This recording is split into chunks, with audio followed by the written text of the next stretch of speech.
Yes, you have a question?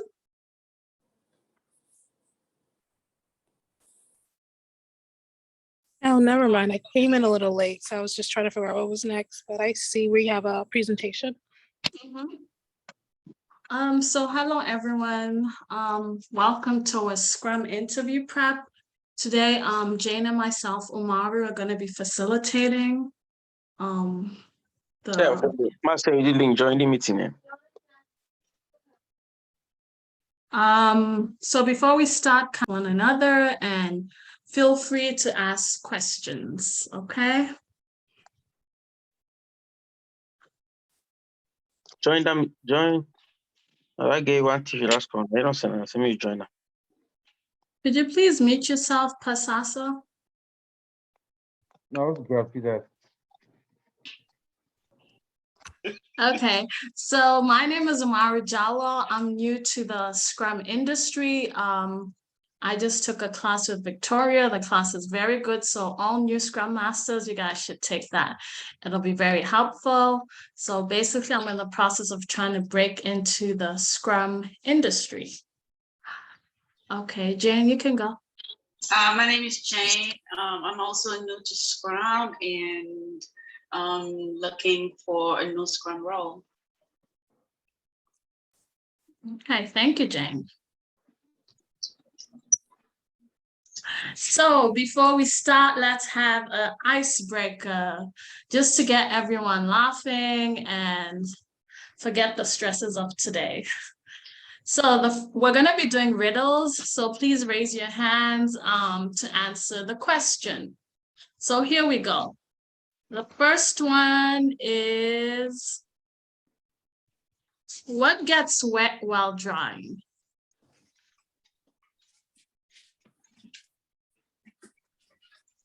No dirty minds or dirty answers, please. Victoria! I'm just saying, no dirty minds. Victoria, you just put it in their heads now. Exactly. Vicky, we no are recording this session, no. Okay. No intention. I'm just giving disclaimers. Oh my God. Okay. No Googling. I'm waiting. What gets wet while drying? John. Okay, John, you can go. I don't know if you want John to answer that question. No, I'm not. No, I'm coming from a good spot today. What gets was by drying? Let me say something foolish. Sugarcane. Why? How does it get there? Seriously? That's not the answer. Me, you can go. Is it Min calls? Towel. Yeah. Where did you get that? I didn't Google that. No, I didn't. I just So that's the correct answer. So it's a towel. Okay. So thank you. Let's move on to the next one. This belongs to you, but everyone uses it. Again, no dirty answers. Titilola. No. Your hand is up, Titi. I wanted to answer the first question. I didn't know. Oh, Min, put your hands down also. Saint? I'm sorry. Your name. Yes. Wow, these are too easy. These are I really know, too right? easy. Or are they just smart? Like they're getting it too easy. Okay, so that's the correct answer, your name. And then this is the third one. What disappears as soon as you say its name?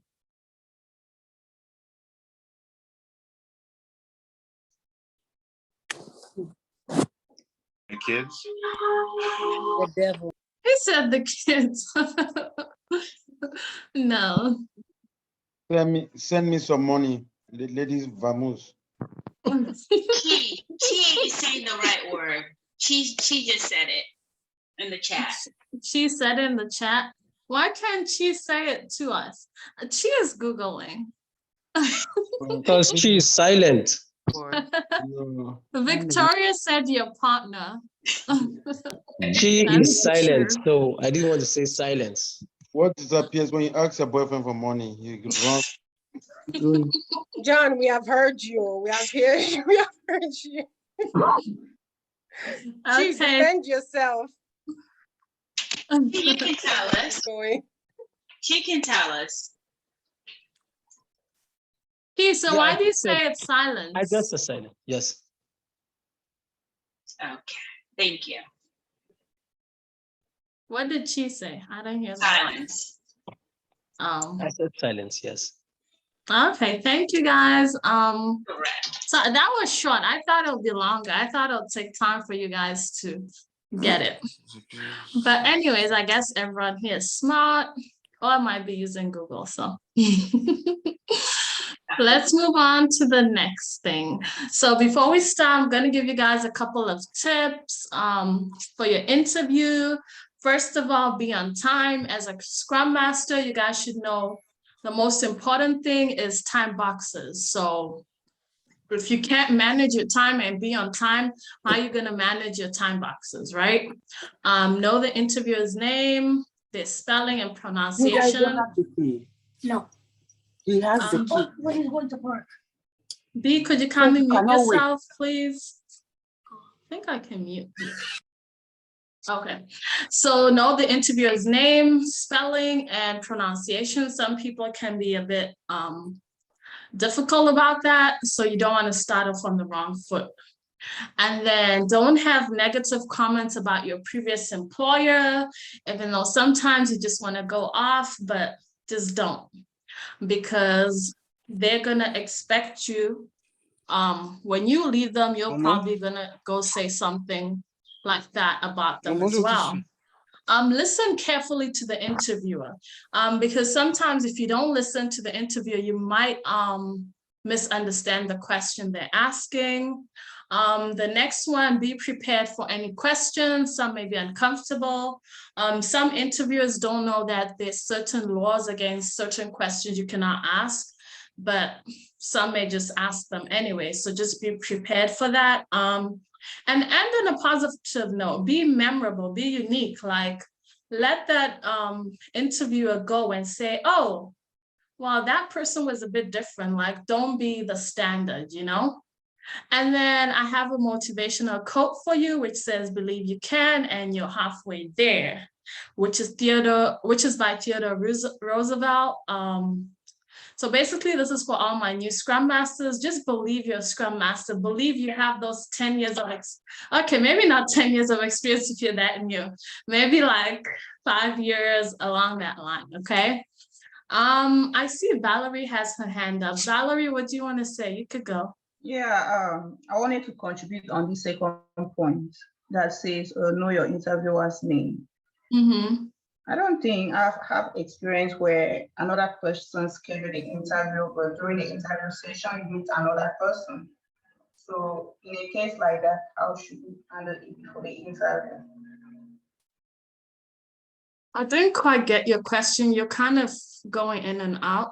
Okay, I was saying that the second point on the tip says know your interviewer's name before the interview. I have had experience where another person scheduled my interview, but when I get into the interview proper, I meet another person. So in that case, what do you need to do before coming into the interview? Okay, I may be wrong, but they're gonna introduce themselves. So you may just ask them, oh, what's your name? And then take it from there. Flipping. No, I'm understanding you. It's because you said, maybe I don't understand the question good. From my understanding, I understood that you need to know your interview, the person that will be interviewing you before the interview. Oh, that's not what you meant. That's what I meant, because I feel like sometimes they will give it to you, but in a situation where they don't, then just go with the flow, ask them for their name. You can probably tell them, hey, I'm not good with names, so I'm sorry if I mispronounce your name. Simple. Does anyone want to add to that question that she just asked? Yes. Maybe yes. I didn't answer that properly. Yes, this is Chi. So usually, if there is an invite on the email, it states the names of the interviewers. So you could always check the email for the invite. It will always state the names of the interviewers. I think what Valerie was trying to say is that sometimes you see someone's name, but it will be a different person that comes to the interview. Very And I true. think Jero answered her correctly. Like, just go with the flow, right? Yeah. Mhm.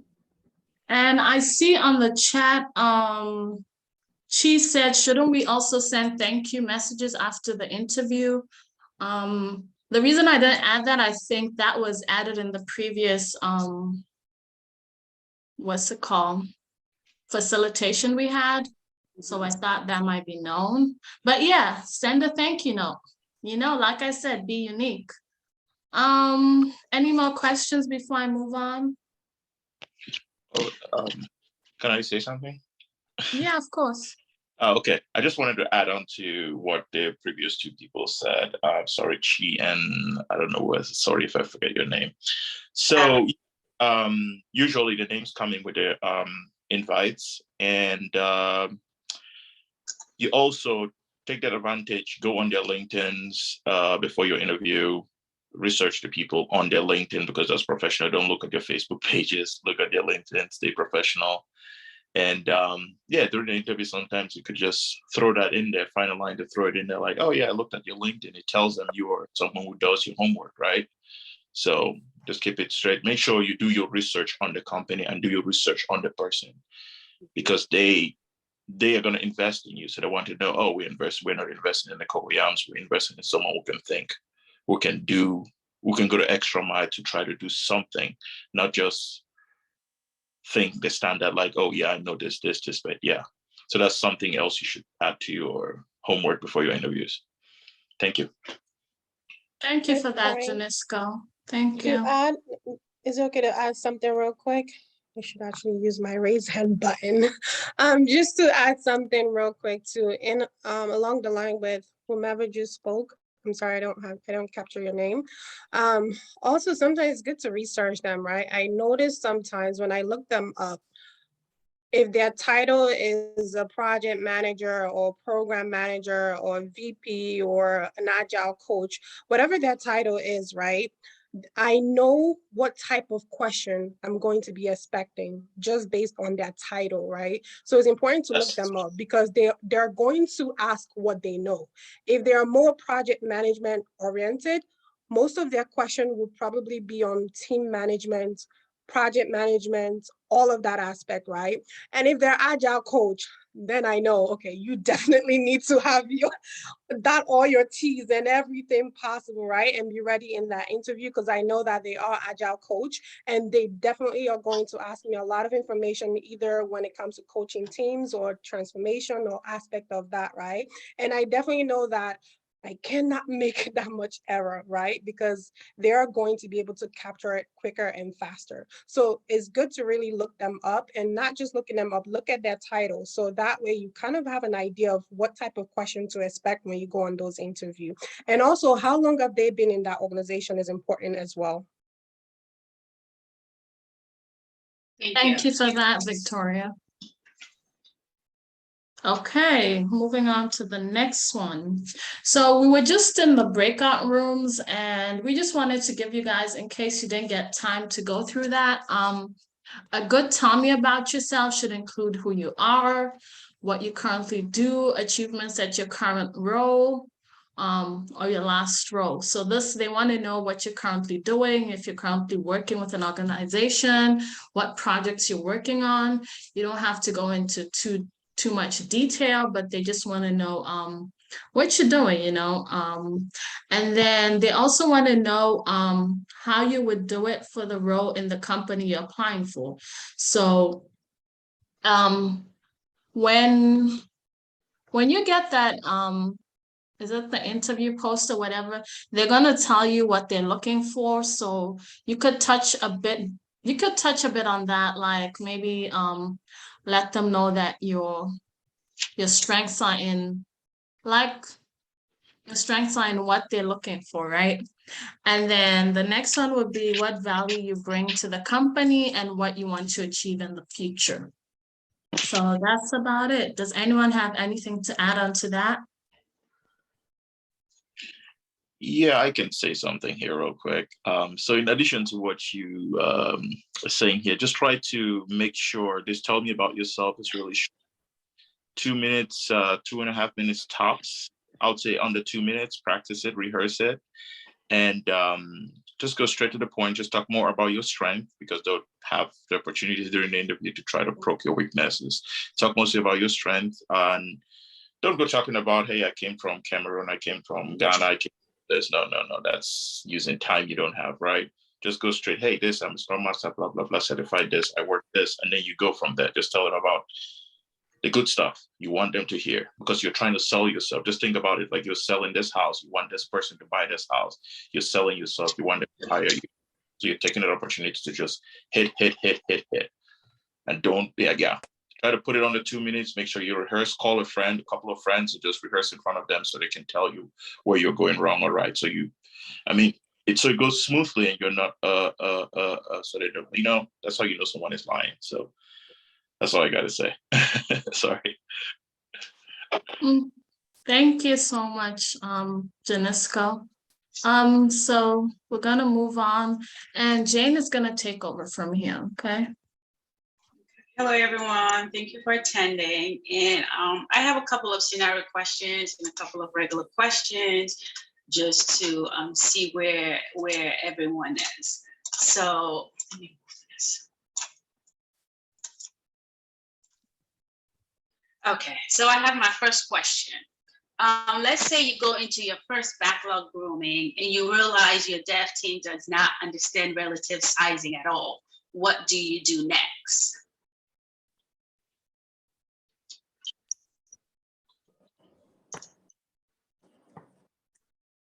Hello, I'm sorry. Can you just repeat the question? Oh, is the question not up? Hold on one second. Give me. The question is up. Don't you see it? Okay, let me just repeat it. Give me 1 second. Okay, you go into your first backlog grooming and you realize your dev team does not understand relative sizing at all. What do you do?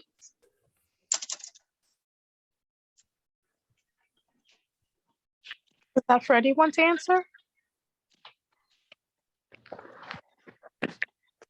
I don't see any hands up. I see Grace said it's a great question. You want to answer that for us, Grace? Chi-Chi's hands up. Okay, Chi-Chi, you can answer it. Yeah, so if I realize that when I'm going into my first background grooming and I realize that my team does not understand the relative sizing, I think my first steps would be to ask my team what issues they feel they may be having, what concerns with the whole relative size. From there, I would give them a breakdown as a Scrum Master. I would coach my team to understand what it means to relatively size. From there, I would probably show them some examples and go through some sizing and using a criteria with them to help them break down their story pointage.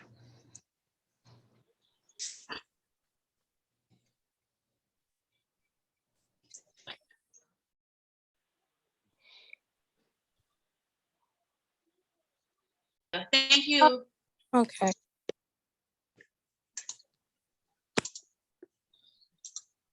Anyone else? Grace, you want to help us out? Grace. Chi-Chi actually hit it on the nail, right? Okay. Is that how you say it? Hit it on the nail? I think so. Yeah. Yeah, that was good. First, you need to understand, like, okay, what is actually going on? So if it's really about relative sizing, you need to go into training mode, right? And probably do a workshop with them. There's YouTube videos that you can show or ask them to watch. That's all different kind of things that you can do, right? So maybe do an exercise with them and then teach them about planning poker, right? So yeah, Chichi, that was good. Thank Chanel, Chanel had their hands up. Yeah, I have a question or a comment. Correct me if I'm wrong, but it's not clear that if they don't understand relative sizing doesn't mean they don't understand estimation. So what I would want to do is just ask more questions. I would want to know, what do you understand and how do you estimate stories? And I would take it from there. They may not understand relative sizing, but they may understand another way of doing it. So I want to know what they know, and then we take it from there, because it might be a misunderstanding or miscommunication, and you're just talking in a different terminology that they're unfamiliar with. So I just want to make sure we're all talking on the same terminology. So that's where I would start with. Thank you.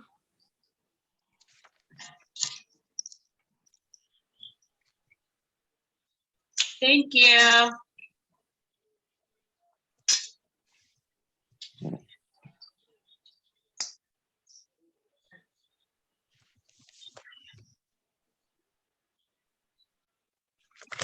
Doris? Can everybody hear me well?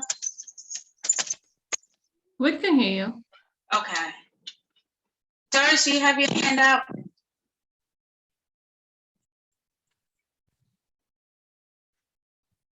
Yeah. You wanted to say something? Yeah. When you said if I may get the question right, you mentioned when the team get into the backlog grooming.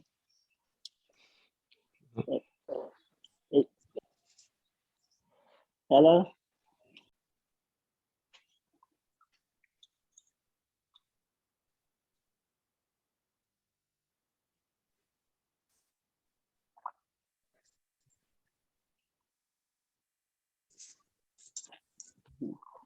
Jane, are you there? Yes, I'm here. Oh, okay. Yeah.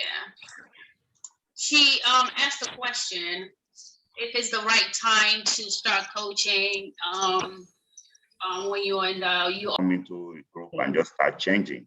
You have to observe, you have to sit back and allow them to do what they know how to do. The techniques they know how to estimate, allow them use it. As a Scrum Master, you're supposed to be familiar with a lot of techniques, and then you see how they're doing. And then if it doesn't resonate or it doesn't look like what you want for the team, or it's not working for them, then after some sprints, you can bring it up at the retrospect and let them know why there should be a shift from relative sizing to planning poker or t-shirt sizing, and other techniques. That's for Doris' question. And for the main question, the first time you attending a backlog meeting, and then you see that they don't understand relative sizing.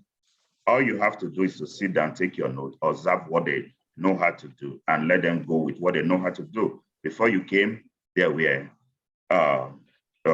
estimating stories, and they were sprint, and then possibly they were meeting their sprint goal and adding increment. So now you want to look at what you're doing and how effective of what you're doing, and then before you think of changing. But for that first time, you're not changing anything. You're just sitting back, observe what you're doing, and see how they're doing it, and how effective it is. That's my take. Thank you. Thank you, Saint. Thank you. Does that answer your question? Is it clear? Yeah, I'm good. Thank you. You're welcome. Okay, Francis, you can go. Yeah, I think the training section, it's the right time, because the grooming section is not a day thing. Normally you should start your grooming like a week before the spring planning, so you have the chance to actually do like a training workshop to train the team. Like, you know, you want to know what they know, and if you want to like give them the chance to understand the technique you want to, then you can train them. I mean, I think you can, if actually your backlog section, your refinement session was actually, you know, done on the right time. Like, because normally it has to be done like a week before the sprint planning, so you have that time to conduct the training workshop. Thank you, Francis. Humphrey, you can go. Well, I'm going to answer it like I do it, right? So I do coach, and I did coach in my first backlog grooming, and it's because, you know, that, and it's not for everybody, right? You're going to have the kind of confidence, and you have to, you know, kind of know what you're doing, all right? So, and every succeeding backlog grooming or backlog refinement meeting is the same format. You know, when you come in as a Scrum Master, they're actually expecting you to facilitate, in other words, lead the backlog grooming. And so when you're expected to lead the backlog grooming, then you do what you have to do. Now, when you do backlog grooming, it's most of the time you definitely prioritizing the backlog, and you may even do some story sizing and maybe even outlining tasks. I don't see how coaching won't be involved in that. I mean, if we're prioritizing, you're asking the right questions and then advising your team how prioritization, why one story should be prioritized over another. It will require you know, talking about in Agile terms why that's the case. All right, so you always want to use the opportunity to instill these values into your team, and again, that's me because of the experience. You always want to be that coach, and they should expect that. And with that expectancy, and it's not just backlog grooming, it's with every ceremony where they trust in you to facilitate, take lead, coordinate the meeting as you're supposed to as a Scrum Master. You may find an opportunity, basically, if there's, you know, if you don't see what you should expect in the team based on any Agile principle, you always use that opportunity to talk about it, at least talk about it, which to me same as coaching the team on what that value is. Thank you. Thank you, Humphrey. Chi-Chi, do you still have your hands raised, or was it from before? No, that was for this one, but I mean, if we're moving on, I don't have to. Everybody touched on it a little bit. Go ahead. Okay. So for me personally, I think if we gauge the team, we're looking at the maturity of the team, and we're looking at the factors that go into this. You can start immediately. Some people take time to analyze the team. You know, emotional intelligence come into play. You don't want a power struggle. So you're kind of like using your discernment to see, is it time to step in, or is it time for me to continue to watch? But at the same time, it's like you can spot something right instantly. It's just about implementation. You want to know when and how you're going to go about it. So I really think you play it by ear. Thank you, Chi-Chi. Larissa? Okay, thank you. So I'm not answering Darcy's question. I'm just answering the scenario questions. The first one, like you said. So if I go into an interview and they ask me this question, the first thing I'm gonna do is make my interviewers know what backlog grooming is. Tell them it's one of the unofficial ceremonies of Scrum where the dev team and the PO facilitated by the Scrum Master come together to prioritize a product backlog item list. So, and then when I explain that to him, I go ahead to tell him, oh, regarding your question, if I go into this meeting and I realize my dev team doesn't understand relative sizing, what do I do? So the first thing I'm going to do is coach them, like bring them to the side, like take one meeting, ask them if they could stay back and we go through what relative sizing is all about. I like made Microsoft PowerPoint video for them, explain these things to them, come up with examples so they can understand. And then sometimes I might just use a Tugman's model, you know, the forming, timing, norming, performing. I just use it to make sure they understand what relative sizing is all about. And then when I'm sure they understand, that we can now pick it up from there. I don't know if you heard, but because there was a lot of noise at the background, but I mean, that's what I'm gonna say to my interviewer in case they ask me such a question. Thank you, Larissa. Tracy? All right. In my opinion, I feel like a little bit this is a trick question because it has multi phases, right? It says you go into the first backlog grooming and you realize your dev team does not understand relative sizing. So my first question is, did you just join this team and then someone sent you the invite and then you joined? Or did you actually schedule this call and then you joined and realized? Because I know that like new Scrum Masters, when you join a team, whatever tool they're using, you need to go in there and diagnose whatever is in there. That is where you get questions to do your one-on-ones when you meet with the dev team. I understand how they run things. Now, if this is your first time, my assumption is you just joined the team and you went in and you saw this. So you can't just take control and begin to turn things around. No, you watch and watch and watch and then come up with a strategy, get buy-in before you begin to change anything. So it has multi-phases. If you have been there before, you should have known before now that they do not understand relative sizing. So it's kind of a trick question for me. Thank you. Thank you, Tracy. Doris, did you have another question or did you want to answer this question? Doris? Oh, okay. Maybe we should let Tina go since she hasn't said anything yet. Hello. Yes, I just want to piggyback with what Tracy just said. And of course, a couple of those of you that spoke, Chanel and Saint, I would give you my 2 cents. Being a new Scrum Master or, that just joined the team, I don't think that is the right time for you to coach. However, getting their understanding, just like what Chanel said, maybe it's a different terminology that is being used. So when you understand that, then you can elaborate. Again, indirectly, you are still coaching because you're giving them a different word that means the same thing that needs to be done. So I'm not a pro in Scrum, but I just said, let me share that. Thank you, Tina. Thank you. Okay. Okay. I see Humphrey. Did you speak before? No.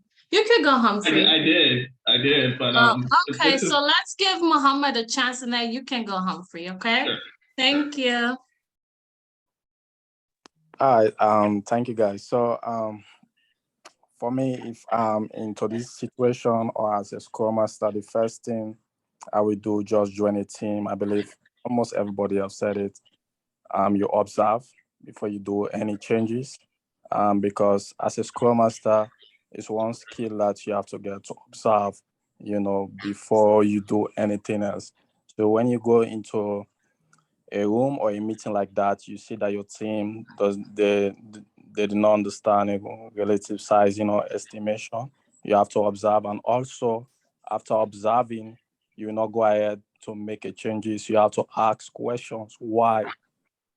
For me, I normally use the 5 whys for me to know the root cause. Why are they doing estimation that way? So let me give you guys an example. So I had one team, their estimation was wrong. They were not doing estimation the correct way. So when I asked why, for me to try to know the root cause of the problem, why are they doing it that way? It was the Scrum Master that was there. She misled them. She told them the wrong thing about estimation. She told them that estimation, you can start with Fibonacci sequence from 0.2 0.4, and which is not true. Based on the conversation asking why, and I tried to know the root cause of the problem. And there was a lot of things that we are not doing estimation as a team, that we are not using the pointy poker. These are all things because of the root cause of the problem. I went in and I found that there was a lot of problem before I made changes, and I tell them that this is not the right way we should do it. So you have to observe and you ask why, try to know the root cause of the problem before you make a change. As a Scrum Master, you can discuss it during the retrospective and you guys adopt it and make that changes. Thank you. Mohammed, so we're gonna need Humphrey to tie everything up together for us. Well, thanks for the pressure there. I was just listening to those who say, okay, we need to kind of observe. The first backlog grooming, where you realize the dev team doesn't understand relative sizing at all, right? That was directly, and it's just the fact that the idea that when you come to a team and you're just watching as a Scrum Master and observing, you may be asking questions but not commenting on it, giving your insight as an Agile professional. Yeah, you're the servant leader, you're guiding them, you're helping the team understand what they need to do and how they're supposed to do it. And that's what you're hired for. And they should accept it like that, because the Scrum, there's only one Scrum Master. Now, if there was a team where you have 2 Scrum Masters, yeah, you can sit back and observe what is going on. However, in your first backlog, it's your first backlog refinement meeting or first ceremony period, all right, the spotlight is on you. The expectation is that you know what to do at this kind of meeting. And again, when you polish up on your skills, you should know exactly how to run a backlog grooming. And if, for instance, you're coaching and you're moving in a direction that they're not comfortable with, then you also talk about that as far as the response. You can discuss the response. You don't need to be argumentative. You can just discuss the response and even spin off from that meeting into, this gives you ammunition actually to spin off and design another meeting where you're addressing certain issues, like the situation that your Scrum Master have when they incorrectly did the sizing and you had to figure out why. And that in that meeting, redesigning how they're going to cite stories may take up too much time, right? So yeah, as a professional, what you would do is, all right, if we're not going to do sizing at this time because whatever happened, or you could come to some kind of agreement, but you're going to have to be flexible because it's the Agile way, and try to address how you're going to do that backlog grooming as you would any meeting, and then spin off and try to address any gap of understanding, any gap of knowledge that the team needs to come to. And you can either go individually to like a team leader or a sub team, for instance, because some Agile teams are like that. You can do that, or address the team in a separate meeting. So that's what I wanted to add to that. Thank you. Thank you, Humphrey. Thank you, Humphrey. So basically from this question, what we got is that 2 keywords, observe and coach. So now we'll be moving on to the next question because we have a couple more questions before we run out of time. Thank you for all your answers. So we're going to keep the answers short. So this is another scenario question. So if you have teams co-located, offshore, and dedicated, what is the best time to have Scrum meetings?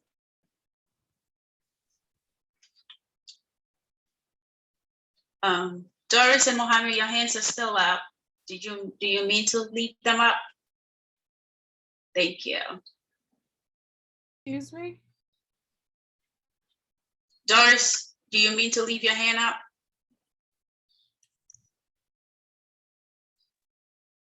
Okay. John has a question.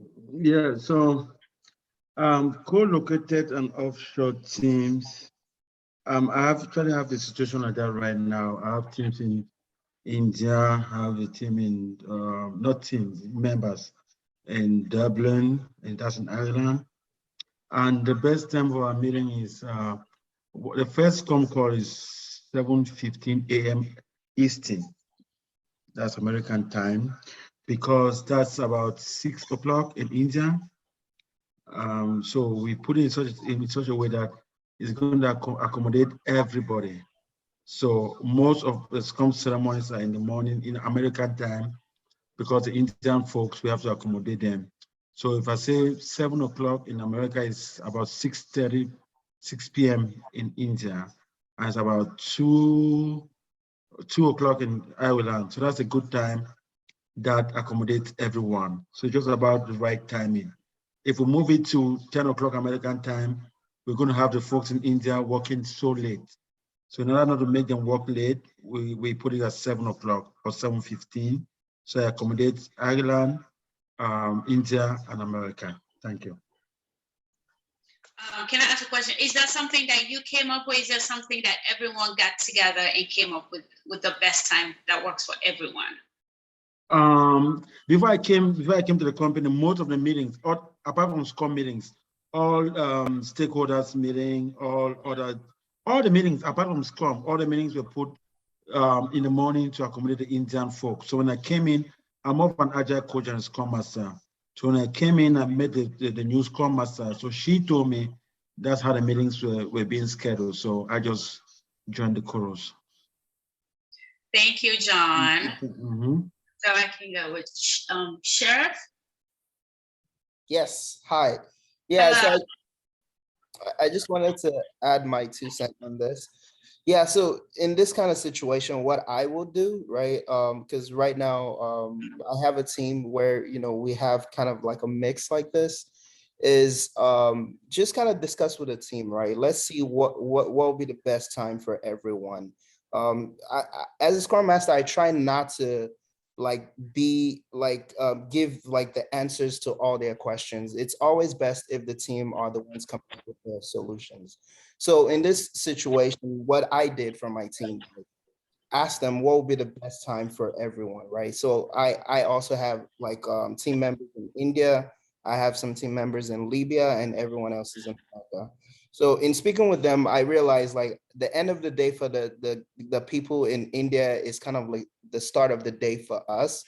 So we kind of all decided 8 o'clock would be the perfect time for everyone, right? That would be the beginning of our day, and that would be the end of their day. So whenever we're doing our sync or our daily stand-up, it kind of is the end of the day for them, so they could kind of tell us what they did and what they're going to be working on for the next day. And for the guys here in the States, it will be the opposite.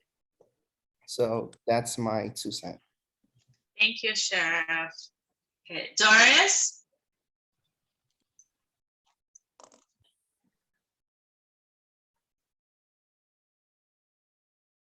Doris? Just to add on to what Johnny and Sharif said, another way you can handle this is just have a working agreement with your team, right? This is what I coach. I'm an Agile coach. This is what I coach my teams to do. Just have a working agreement with your team. Say, hey, the US folks, we're going to have we're going to have regular meetings at this time. So the Indian folks sacrifice, and then the US folks will have to sacrifice and stay later or wake up and have meetings at 11 p.m. when it's their time, just so we both sharing the burdens back and forth. And that also helps with team morale, because everyone feels like we are sacrificing equally.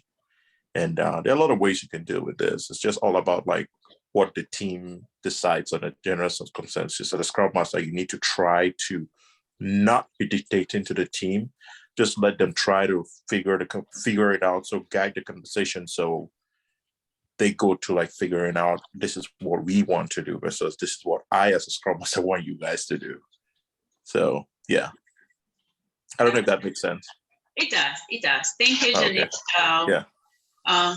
Chi-Chi? Yes, so I agree with how do you say Janiska? As far as coming to coach the team to realize a certain time and for everyone. Someone mentioned before that they followed what previous Scrum Master already had planned in place. And speaking to other people that's not just in Scrum, but working with offshore teams, they came to a conclusion that they have to reach a time that works for majority of the team. And you might have that one outlier that maybe their time is 12-hour difference. You want to also accommodate them. Not every time they're waking up too early, not every time you like the main teams or everyone, you know, what is Eastern time or Pacific time, you want to just make sure everybody has like an even, you know, time frame for every time they're waking up. Maybe one week you're doing a certain time, the following week you're doing a certain time, just to accommodate everyone and make everybody feel at ease. Definitely. That makes sense. Thank you, Chi-Chi. Humphrey. Yeah, so just like one of other Scrum Master I mentioned before, there was already a plan in place.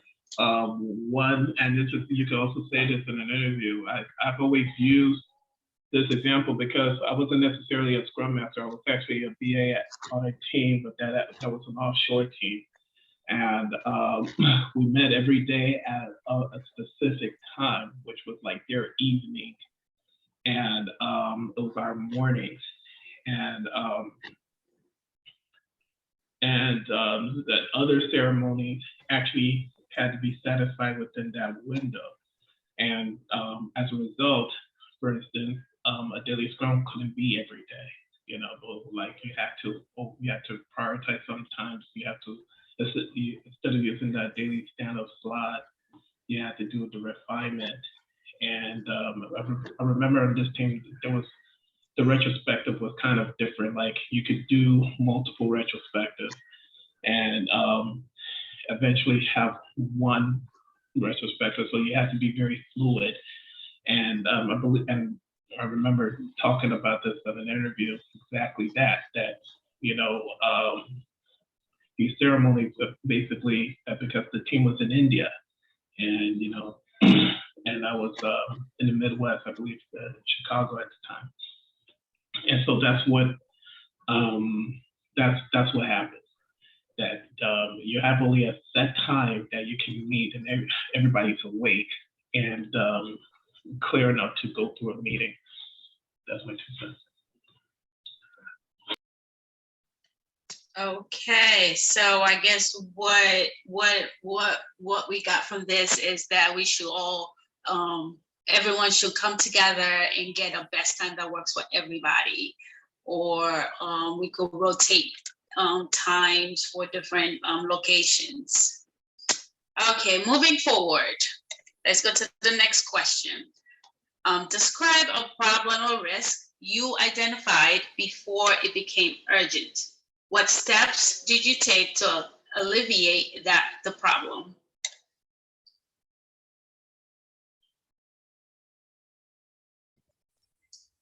John, do you have your hand up? Can you repeat the question? Describe a problem or risk you identified before it became urgent. What steps did you take to alleviate the problem?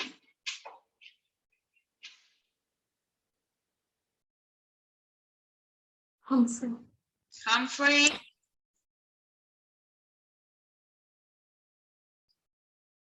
So sometimes what happens is, and I think most of the times it's when you have a problem, identifying a problem or a risk, it happens ideally when it's reported, right? Somebody on your team reports that there's an issue with a story or coming to a conclusion, whatever. So when you hear that, what do you do? number one, you have to raise it as, when you ask the team what the snag is or what the blocker is, you define it, either it's an impediment or it's a bug that has to be. So basically what you do is, again, recognize it. You'll have to recognize it because in retrospect, what did you do when you knew will come into question?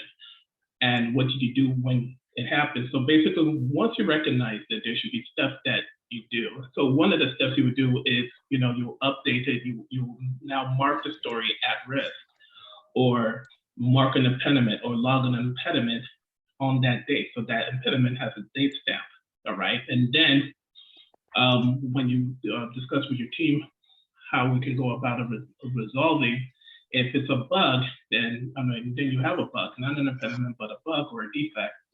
You can log, you can get them working on it, discover what the root cause is, and have that determined. So basically, those are the initial steps anyway, before it becomes urgent. Thank you, Humphrey. We have Mohammed. You have something to add to that? Yes, let me just give a scenario of one developer that I worked with. So we have this project. This project is already scheduled, communicated with the leadership, and they're already aware about the dates, the deadline, that we have to release it. But we have one developer, he was not completing his work. He has some personal things going on with him. So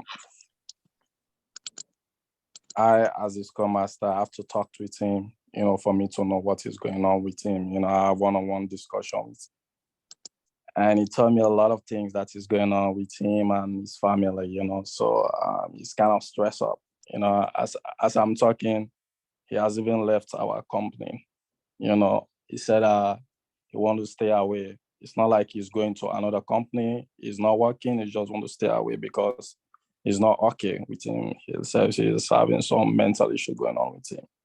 So I have to communicate that early with the leadership and with everyone in the team that we need a backup. If not, we are not going to hit our dates. So we have to get another developer that have to join our team to see how he can help us, And so what I did is to communicate early to the leadership and to everyone, that is involved into the project, our stakeholders, for them to aware about it, and they bring in someone. So that lessen the problem, yeah. Okay. Thank you, Mohammed. John? Yes. So I got to put my camera on so you guys see me because my points is very, very valid. So Mohammed, before we move further, and with all due respect, that is not a risk. It's not a risk. That sounds more of an impediment. A risk is something that, on certain event, that blocks the progress of your work. What you explained was more of an impediment. So let me explain what a risk is. I even took a picture of, if you can you guys see my phone? I took a picture. My company, what we do is, I work for Centene. So what Centene has done is, Centene, if you see WellCare, Magellan, Fidelis, Panther RX, those are other WellCare companies. So Centene has bought over these companies. So my team or our department is responsible for migrating these individuals to function as Centene employees. So we bring them in to probably, if somebody's like Jane at wellcare.com, we change their email address to jane@centene.com. We grant them access to Zoom, access to Skype, access to Microsoft Teams, and we acquire them new Microsoft licenses, either E5 or F3 licensing. Okay, now where's the risk coming from? When we migrate this individual over, we have to make sure they are licensed. If they are not licensed, you can't find them in the Microsoft Active Global Directory. So where's the risk coming from? The picture I took right now, if you look at this picture, it shows that all these individuals who have been migrated, their status or their status, they call it, it shows active. But deep down inside, it shows two errors. That is the risk. It impedes the work. Those individuals are not recognized as licensed individuals. That is the risk. So now we got to come here into this board, this dashboard, and fix that risk. So these individuals, if you want to look them up in the global directory, if they want to function as an employee, they are licensed. But there's an error for two individuals, which shows that these individuals cannot be fully migrated. They are not licensed. That is a risk. So a risk is different from an impediment. Thank you. Thank you, John. Yeah, excuse me, let me just jump on. But John, read the question again. Describe a problem or risks you identify. So okay, let me cut it up. Let me fix it. You handle the problem, I handle the risks. 50-50, Saba. You talk about the problem, I talk about the risks. Good, So, yeah, exactly. John is playing politics. No. Disagree to agree. That's no, what John is doing. I was trying to make sure we understand what the risk is. So, Mohammed, let's say you spoke about the problem, which is good. Okay, I see the problem now. I spoke of the risk. I was trying to make sure we know what risk is. So 1-1 is okay. Okay. Okay, cool. So next time, please read before you reply. Thank you, my brother. I'm slow. Thank you. Sorry. Thank you, John and Mohammed. Thank you. So it is 10:14, so we have about 16 more minutes left. We have 3 more questions. Maybe we can just ask 1 or 2 from here and then open the Zoom up to see if anyone else have questions. Let's just ask, how do you remotely prepare for PI planning? Short answers, please.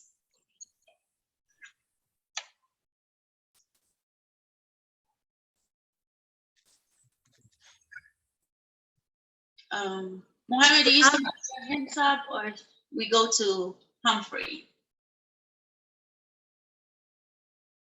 Go, Humphrey. Okay, I'm going to try and be as short as possible, but this is a long answer, right? It's long because basically, okay, so when you remotely prepare for PI planning, it requires to get the attention of everybody, right? So, and especially if you're dealing with it art-wise. So to prepare for PI planning, basically you make sure it's within a cadence. There's an expectancy that PI planning is going to happen on a set date. So once you have that date and plan, then you'll start doing the activity that is necessary. You start coaching the teams. And I'm going to speak in the perspective as though I'm an RTE, because I'm also trained to be an RTE. I will try to get the teams to start finalizing any elicitation sessions or requirement sessions so that they can start preparing the stories that they will need to do for at least pitch for the next program increment. I will also then make sure that Scrum Masters have their PTO so that they can accurately start to allocate capacity during the IP sprint, right? So you start early. You start like even the sprint before your IP sprint, you start addressing these needs so that you're prepared now for PI planning.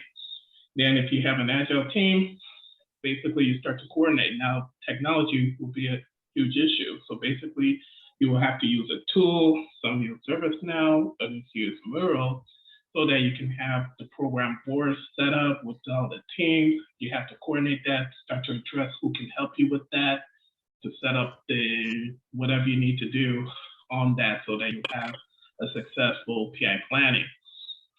And of course, you can start having meetings, coaching Scrum Masters to address your teams on what those needs are for PI planning. So that's as short as I can get it. That's as brief as I can make it. Thanks. Thank you, Humphrey.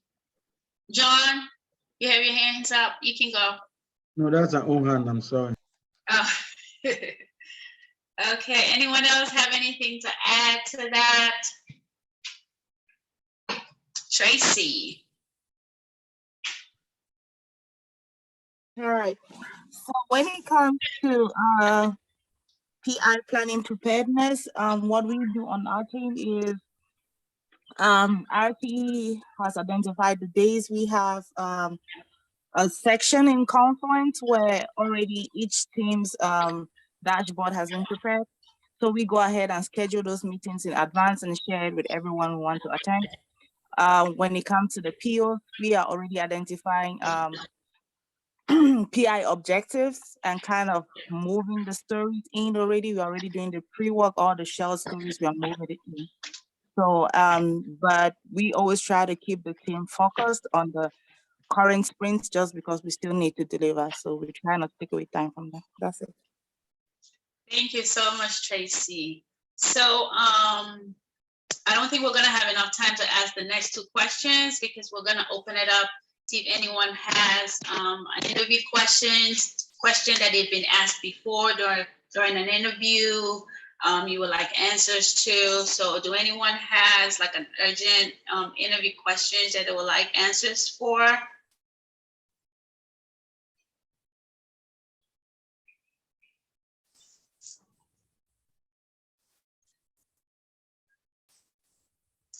Saint. Yeah, I'm back.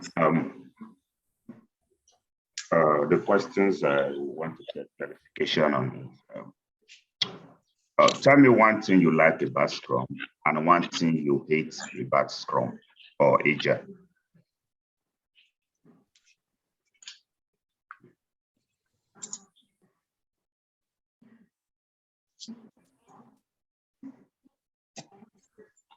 Can someone answer that for Saint, please? Or can I answer that? Hand up. Yeah, Chichi.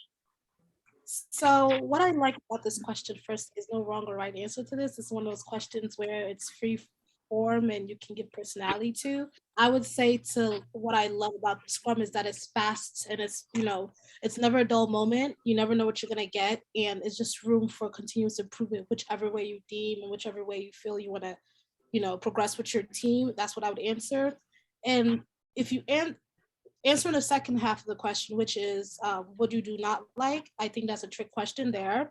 You don't want to say something that might put you in jeopardy to say you know you cannot handle the team. What I would say I don't like about Scrum would be I do not, maybe something down the lines of I don't like maybe how committed I am to a team. Sometimes after past the time, I still find myself working over because I truly love my work. So I think that's one of those things I dislike, how it runs into my personal time. Something like that shows you're so geared and so passionate about your work that you continue to deliver even after hours. So that's how I would answer those two. Thank you, Chi-Chi. Tina. I actually had a question very similar to what, I can't remember what the second question was, what you like about Agile Scrum. What I did say about I implemented that into my personal lifestyle. I gave an example of before I go to Walmart, because sometimes you know how it is when you go to Walmart, you ask somebody, where do you have this? They take you around the store 360. So I have the app on my phone. I already know the aisle I'm going to. I already know where I'm gonna get it. And it's been so productive. So I say that's my own way of demonstrating Agile in my personal life. And it's making life seamless for me. So the lady laughed so much. I hope she calls me. I don't know.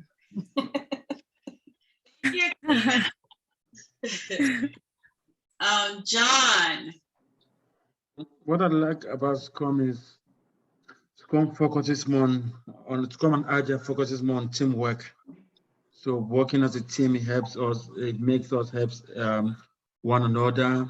And again, the goal of of Agile and Scrum is customer satisfaction.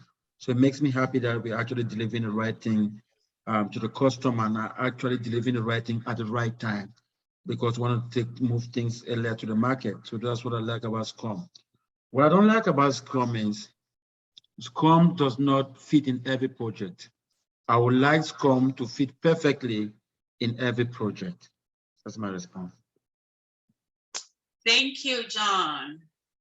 Anyone, Chichi and Tina, you already answered. Do you still have more questions? Oh, no, I'm good. My bad. Okay, it's no worries. Anyone else have something to add to that or have any questions? Yes, I really like the PI planning one. If we could go a little bit in depth, if somebody else online to answer that.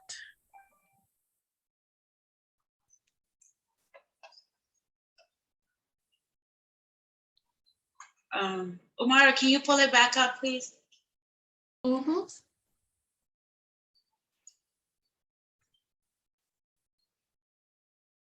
Okay, so the question is, how do you remotely prepare for PI planning?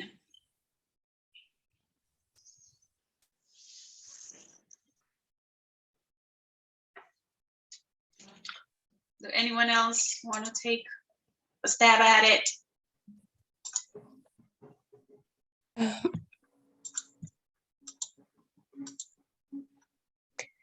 I mean, I think the first thing you need to know is what PI planning is and when it's done. So that should kick it from there.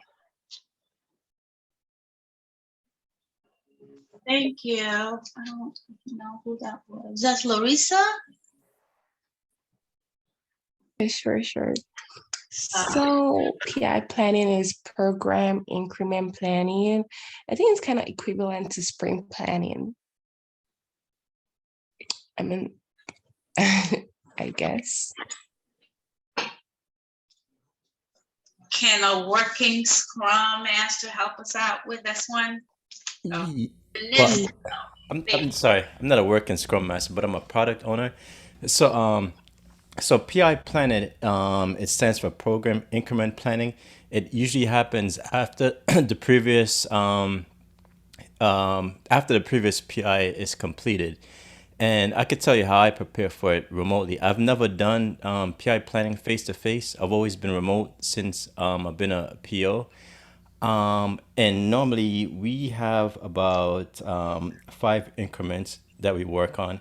And usually by the 3rd increment, that is when I ask the stakeholders to provide me any new features that they want. Right now, I have some features in my backlog already that has been groomed. So I know all the requirements and what's needed to bring it into the next PI. But right now, my team, they're busy working on this current PI. So what I'm doing right now, tomorrow I have a meeting with some SMEs, and once I have my discussion with the SMEs, they have about 12 features that they're introducing, and I'll be going through all the requirements, what they're looking for, and I'll gather all the details to my developers, and then we'll sit down and discuss what is required. Now, they don't have to take time out of their schedule because I work with what they call like a systems team, and they're the ones who provide the data, the information on where I can get the data that I need in order for my features to work. Once I put all the meat, all the details of what the end user is looking for, I put together the user stories. I put together all their requirements, and then I will present it to my team to give them an idea of what is required. And then once they have an idea what is required, then when we actually start doing the PI planning, it's about a 3 or 4 day event for us. And this is where we go into we'll have all the other teams on the RTE. I mean, the other product owners, we all get together and we have like one big meeting. Then we go into our own planning room, which is just, we use what is this? WebEx. And within WebEx, you can go into like a breakout room, and I'll go into the breakout room with my team, and then that's when we start crunching away of what we're gonna need in order to get into, in order to work the features. And based on the information I collect, then my developers, they'll start to look at the user stories, and then they'll gauge how many story points they'll give to each story that I present to them. And that's pretty much how we go ahead and do PI planning in the preparation. Oh wow! So in another sense, it's pretty much when you're doing your sprint plan. It sounds like a sprint planning to me. Yes. Okay, so that's okay. It's like kind of interchangeable. Okay. And just to add on to that, so just adding on to what Kurt just said, yeah, like a product owner as a Scrum Master, you make sure you communicate with your product owners, like they're ready for the PI planning and they have everything set up. And the most important thing as a Scrum owner, as a Scrum Master, you make sure you have sent out all your invites to people, like to your team, so they are there, and make sure you communicate with other Scrum Masters in terms of any impediments or any of those like cross-functional, like, like if there are any dependencies with any stories from anything. So that's why the PI planning is all about, you map up all the dependencies, all the you know what I'm talking about, like you back out all the dependencies, just plan for that iteration, which usually is about 3 to 4 months before you get it. And it's an intense meeting. And so, yeah, I think in addition to what Kirk said, yeah, just make sure you have all your invites out and everyone is good, everyone knows the time, and your team is ready. Thank you. So this is and also, I don't know if you guys have time.